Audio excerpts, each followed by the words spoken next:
Salam, bugün sizlərə 2012-ci ildə biologiya qəbulun izahlarını verəcəm. 51-ci testdən başlayaq deyir. Gölməçədəki göl ilbizləri və anadontalarda cəmi 40 sifon və 40 ayaq varsa, onlarda neçə baş olar? Deməli, biz bilirik ki, giriş və çıxış sifonları yalnız anadontada var. Bir anadontanın 2 sifon varsa, cəmi 40 sifon, deməli 20 anadonta edir. Hansı ki, 40 dənə ayaq varsa, biz də bilirik hər bir anadontanın elə 21 dənə ayağı var. 20 anadontanın 20 ayağı olar. O zaman da 20 də 40 ayaqdan 20 anadontaya, 20 dənəsi gölməçədəki göl ilbizlərinə aid olar. Anadontanın başı olmadığına görə, göl ilbizinin bir ayağı bir başı olduğuna görə 20 ayağı olan göl ilbizi 20 ilbizdir, 20 dənə də baş almış olar. Cavab C variantı. 52. Xəmir qızqırması zamanı maya göbələkləri neyinir? Glikozanı spirtə və amoniyaka parçalayır. Xeyr. Karbohidratları glikoza və karbon qazına parçalayır. Xeyr. Şəkəri spirtə və karbon qazına parçalayır. Bəli. Sonra 53 deyir, insanın eşitmə orqanının xarici hissələrindən səth dalğalarının ötürülməsinə maye iştirak etmir. Hansı maye iştirak etmir deyir. Hansı hissədə maye iştirak etmir deyir. Biz bilirik ki, maye perilimfa deyilən bir maye var. Hansı ki, bu maye də daxili qulaqda olur. Xarici qulaq və orta qulaqda maye olmadığına görə cavab burada olacaqdır. Sonra 54 deyir. Hansı tripletin bir nükleotidi adenin nükleotidi ilə əvəz edilərsə, bu nükleotid ekariot orqanizmində amin turşuların kodlaşdırması funksiyasını itirə bilər. Məsələn, biz deyirik ki, stop kodlar var. Burada stop kod verməlidir bizə. Ona görə də stop kodlardan adenin, urasil. Burada biz istənilən bir dənə nükleotidi adeninlə əvəz etməliyik. Məsələn, A variantında urasil adenin olarsa, bu zaman stop kod yaratmış olur. Hansı ki, bizim stop kodlar nələrdir? Urasil adenin stop koddur. Sonra urasil adenin guanin adenin. Bunlar isə bizim RNT-nin üzərində olan stop kodlarımızdır. Buna görə də 54-də cavab olacaqdır A variantı. Gələk 55-ə. Mikrotəkamül bilavasitə müşahidə etmək mümkündür. Mikrotəkamül balacadır, belə deyək də, kiçikdir. Tarixən qısa müddət ərzində baş verdiyinə görə biz bunu görə bilərik. 55-də cavab olur A. Gələk 56-ya. Deyir, kələm qaynatdıqda onda olan B qrup vitaminlərin miqdarının emin vaxtdan, yəni zamandan asılı dəyişməsi verilmişdir. X-in qiymətini müəyyən edin.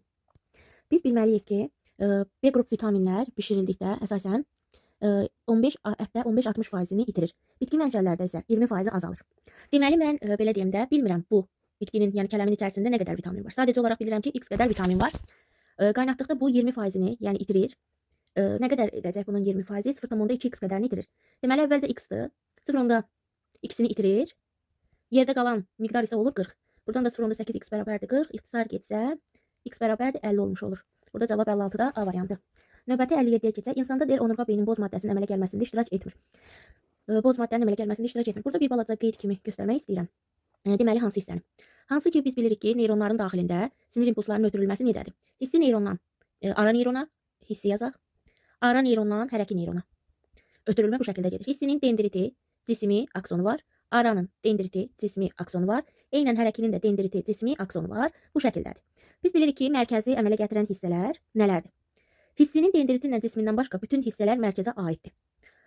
Baxın, bu hissələri götürürük. Bunların hər biri mərkəzə aiddir. Hissinin də arasını, hərəkinin də arasını, belə deyək də, hissi neyronda aksonunu, hərəki neyronunda belə deyək də, aksonu çıxılarsa, bu hissələr bizə hansı hissəni verəcək? Onların üstü miyelin qışa ilə örtülü olduğuna görə ağ maddənin əmələ gəlməsində iştirak edir. Boz maddənin əmələ gəlməsində ara neyronun dendriti cismi aksonu bunlar iştirak edir. Hərəki neyronun dendriti cismi, hissinin isə heç bir şey iştirak etmir. Deməli, o zaman duyğu neyronuna görə 1, 4, 7, 1, 2, 4, 7 cavabını götürəcək. 1, 2, 4, 7 C variantı olmuş olur. Növbəti keçək 58-ə. Bizə deyir ki, gövdənin dərici hansı toxuma qrupuna aiddir? Örtük toxumasına, o da B variantı. Quşda boyun fəqərəsi 25 boyun fəqərəsi olduğunu qəbul edilərsə, cəld kərtənkələdə göl qurbağası və itdə olan boyun fəqərələrinin cəmi onun neçə faizini təşkil edər? Deməli, buradan belə bir qeyd götürürük. Kərtənkələdə 8 boyun fəqərəsi olur. Göl qurbağasında 1 dənə boyun fəqərəsi olur. İt məməli heyvan olduğuna görə itdə 7 dənə boyun fəqərəsi olur. 25 dənə quşun boyun fəqərəsi 100% götürsək, bunlarda cəmi olan fəqərələrin sayı 16, bunu X faizə götürək. Burada da deməli X bərabərdir 25, 100 bura 16. İxtisar gedər 64%-ni təşkil edir. Deyir, hansı bitkinin yarpağının damarlanmasına görə onun mənsub olduğu sinifi müəyyən etmək olmaz. Məsələn, bağa yarpağını. Sonra vegetativ orqanlara malik olan bütün bitkilər çox hüceyrəlidir. Ona görə ki, onların bir qismində toxum olmur, onların bir qismi çox hüceyrəli sporlarla çoxalır. Onlar yan cinsi yolla çoxalır, onlar çox hüceyrəli göbəkdən başlanğıc götürür. Onlarda hüceyrələrin ixtisaslaşması var. Bəli, hüceyrələr əgər ixtisaslaşıb toxuma əmələ gətirməsə, toxumalar orqanları da əmələ gətirə bilməz. Ona görə bu olmalıdır cavab. Sonra 4 eyni yumurta əkizinin əmələ gəlməsində neçə qamet iştirak edir? Eyni yumurta əkizi odur ki, bir yumurta hüceyrədən, bir dənə spermatozoiddən mayalanaraq zigot əmələ gətirir. Həmin zigot bilinməyən bir səbəbdən əkizləri 4 dediyinə görə 4 dənə fərqli əkizə başlanğıc verir. Hansı ki, eyni yumurta əkizi olur. İstəyir 5 yumurta əkizi, istəyir 10 yumurta əkizi. Hər biri eyni zigotdan başlanğıc götürdüyünə görə bir zigotun da 2 dənə qamet əmələ gətirəcək A variantı. Sonra yaxın qohum çarpazlaşması zamanı meydana çıxan və mənfi təzahürü xarakteriz edən termini göstərin. Buna biz deyəcəyik depressiya. Sonra venoz qan insan ürəyinin sağ mədəcik boşluğundan neçə iri damarla çıxır? Ümumiyyətlə insanın istər venoz qan, istər arterial qan ürəyindən bir damardan çıxır. Ona görə cavab D variantı olur. Növbəti gələk 65-ə. Çay xərçənginin hansı orqanlar sistemi verilmişdir? Burada onun cinsiyyət sistemi verilibdir bu hissədə. həzm sistemi verilir və 65-də ona uyğun olan cavab, bir də qarın altı sinir zənciri verdiyinə görə həzmi, siniri və cinsiyyəti, bu da olacaq C variantı.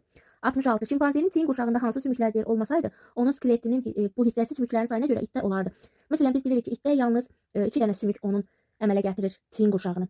Və burada da körpücük sümükləri olmurdu. 2 dənə kürək sümüyü olurdu itdə. Buna görə də biz deyirik ki, şimpanzedə əgər körpücük sümükləri olmasaydı, onun yuxarı ətrafı çiyin qurşağı itdəki kimi olardı. İnsanda çiyin qurşağı döş qəfəsinə bilavasitə neçə sümük ilə sümük birləşməsi əmələ gətirir?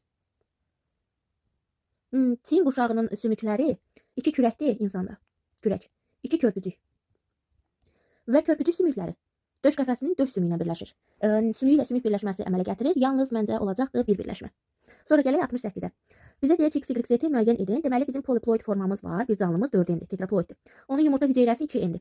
Biz bilirik ki, bu canlının yumurta hüceyrəsi nədirsə, daha doğrusu poliploid forması özü nədirsə, zigotu da o olacaqdır. Ona görə də bunun zigotu da olur 2N. Daha doğrusu 4N, tetraploid. Sonra hexaploid var 6N. Canlının özü nədirsə, yumurta hüceyrəsi onun yarısı qədər olur 3N. Endosperm isə elə bil ki, bunun zigotu ilə mərkəzi hüceyrəsi ilə spermisinin cəminə bərabərdir. Mərkəzi hüceyrə canlının özü kimi 6N'dir. Endospermdə spermi ilə birləşməsinə əmələ gəldiyinə görə spermisi də 3N'dir. Və burada cavab eləyir 9N. Və buradan belə bir şey də deyə bilərəm ki, endosperm canlının özünün 1.5 dəfə artığıdır və ya da zigotunun 1.5 dəfə artığıdır. Ya 6N zigotu, ya da ki poliploid formanın özü 6N'ini 1.5'ə vuraraq da tapa bilərik, ya da 9N eləmiş olar. Deməli, 3N, 4N, 9N. 3N, 4N, 9N, Y variantı. 69. Qurbağada ön ətraf qurşağı hansı sümüklərdən təşkil olunmuşdur? 2 kürək, 2 körpücük, 2 qarğa. Bunlarda döş qabırğalar olmadığına görə döş sümüyü aiddir yuxarı ətrafın qurşaq hissəsinə. Buna görə də 69-da cavab olacaq döş sümüyü, 2 qarğa, 2 körpücük, 2 kürək, C variantı. 70. Bioloji obyektlərin mürəkkəbdən sadəyə doğru yerləşmə ardıcıllığını deyir, müəyyən edin. Deməli, burada olacaq birinci götürməliyik nəyi? Nədən nə edir? Mürəkkəbdən. Bu gördüyümüz hər bir hissə hüceyrənin daxilində yerləşir. Sonra hüceyrədən sonra nə var? Nüvə var, daha böyük. Nüvənin içərisində nə yerləşəcək? Xromosom. Xromosomun içərisində nədən ibarətdir? DNT-dən 5. Daha sonra DNT-nin üzərində olur gen. Gen də olacaq 4-də. Gen özü nədən ibarətdir? Nükleotidlərdən ibarətdir. Buna uyğun da cavabımız olur D. Sonra 75. Hexaploid, yəni 6N noxud bitkisinin qametində toxumun rəngini müəyyən edən neçə gen olur? Və əgər bitkinin özüdürsə, qamet bunun yarısı qədər olur. Meyoz bölünmə keçirir 3N. Deməli, bir geni daşıyan 3 dənə allel olur. Ona görə də cavab olacaq C.